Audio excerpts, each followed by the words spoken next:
Perfect. Herb Stratford. Herb Stratford, good morning. KMSB, KOLD, Tucson, Arizona. Hi, John. How are you doing, Herb? I'm good. So let me start. This is just such a powerful dark tale, and it just really moved me the first time I saw it. What drew you to the story? Probably a lot of the reasons that why you felt that way when you saw it.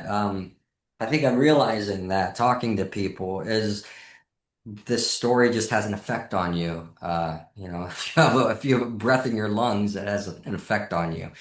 When I read it, it was surprising. I was shooting a film in Germany at the time, and I got sent this script, and I really wanted to take a break after the film because I was about to go on to another film a few months later.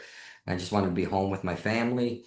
But I got this script and I read it, and a few people I knew had told me about Cole, uh, that I should give him a shot, and I fell in love with it. And really, by the end of reading it, I was left shattered, but I knew I wanted to be a part of it. I saw a lot of heart and love in this family, and also a lot of tragedy too. So it just won me over. Well, and also, I guess, Molly and Wyatt are so absolutely mind-boggling in this movie, especially Molly. She just carries so much weight on her shoulders Yeah. for such a young actress. And look, it's felt so seamless, like you really felt bonded to those kids. Did that happen right away? Yeah, I mean, there was no, luckily it did because we showed up, and I think we had maybe 2 days before the first day we met. I think we all were doing, costume fittings, and then we sat down and we read a couple scenes, and Wyatt said, "Okay, is that it? Now I'm gonna go home back to LA." No, you have a month and a half of this. So that was the first meeting, and then the next day we said we'll get together, we'll all go to the aquarium in Salt Lake City, and we'll hang out. But that was it. That was the bonding that we had. When you're forced into a car for 6 hours with people, you can't help but bond. I'm a dad myself, so that helps. But Cole got really, really what it was is Cole got really lucky with these kids. Why, he's just a kid. He's not a child actor, and he's a ball of energy, and you have to find a way to harness that, which isn't easy. Molly is very insightful, very smart. She is a little actress, but was capable of also being a kid too. Um, and that's what we were looking for. We wanted these people to feel real, and we wanted these to be people you knew, and we wanted these relationships to, remind you of your own relationships with your children. That was important because otherwise, how are you going to go on this journey with this family? And that's what it was. It meant a lot of improv. It meant a lot of, discovery. But through that discovery, I think we were forging a relationship. We were building a trust with each other, and you see that on the screen.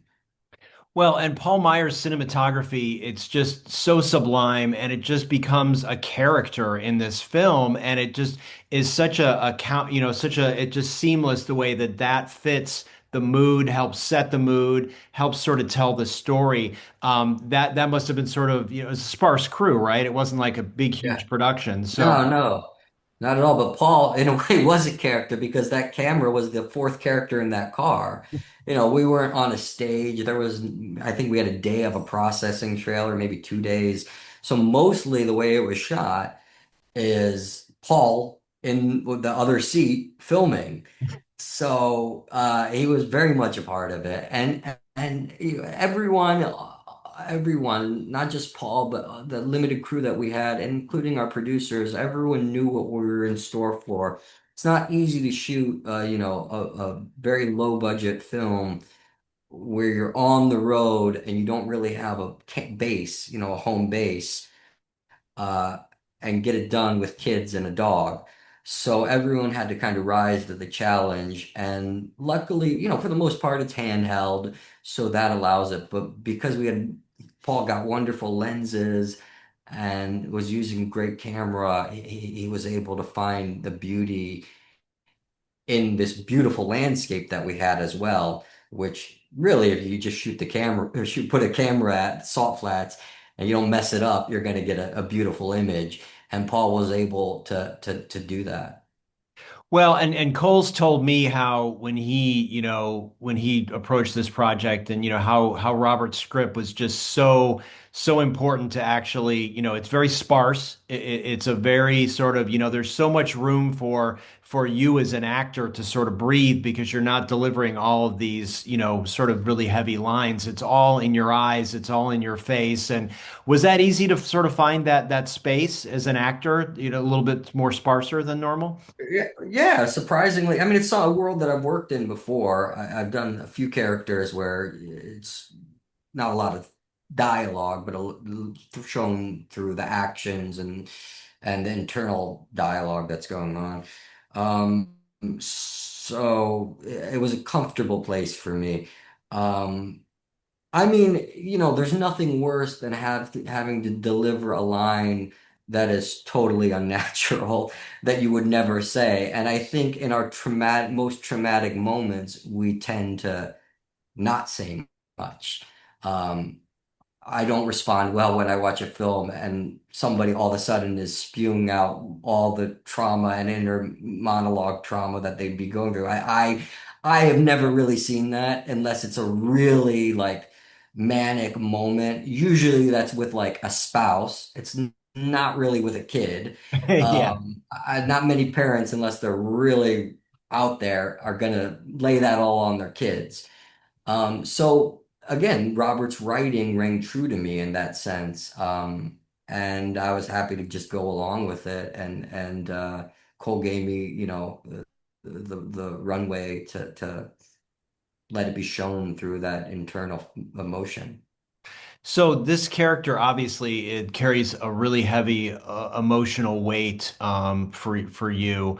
Was that something, sometimes when I talk to actors who have done really sort of heavy things, there's like a process to sort of retire that character and move on with your life and not have that continue to haunt you. Was this one hard to get rid of? No, I'm pretty good about that. I'm pretty much can shed the skin. I'm not, I have a pretty bad short-term memory anyway, so I think that helps. I think it's like in the years that I've been doing this, the way my brain works is different. I can kind of compartmentalize and let things go. It's terrible in my real life and it drives my wife crazy because I forget things a lot.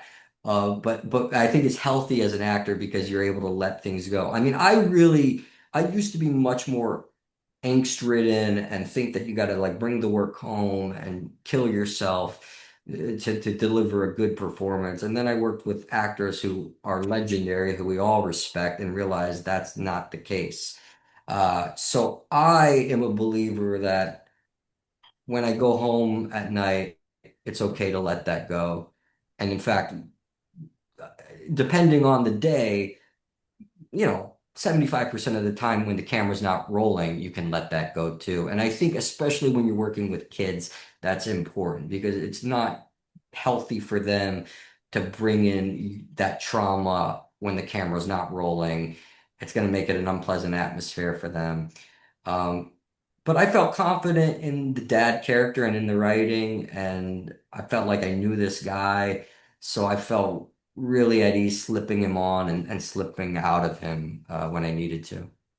Well, I just want to say congratulations. This movie is just it's so important. You did such a phenomenal job, and I really think it's a testament to a really tricky subject and being able to handle that well. And you guys can all be really proud of it. So congratulations. Thank you so All right, much. great, Good talking to great you. to meet you.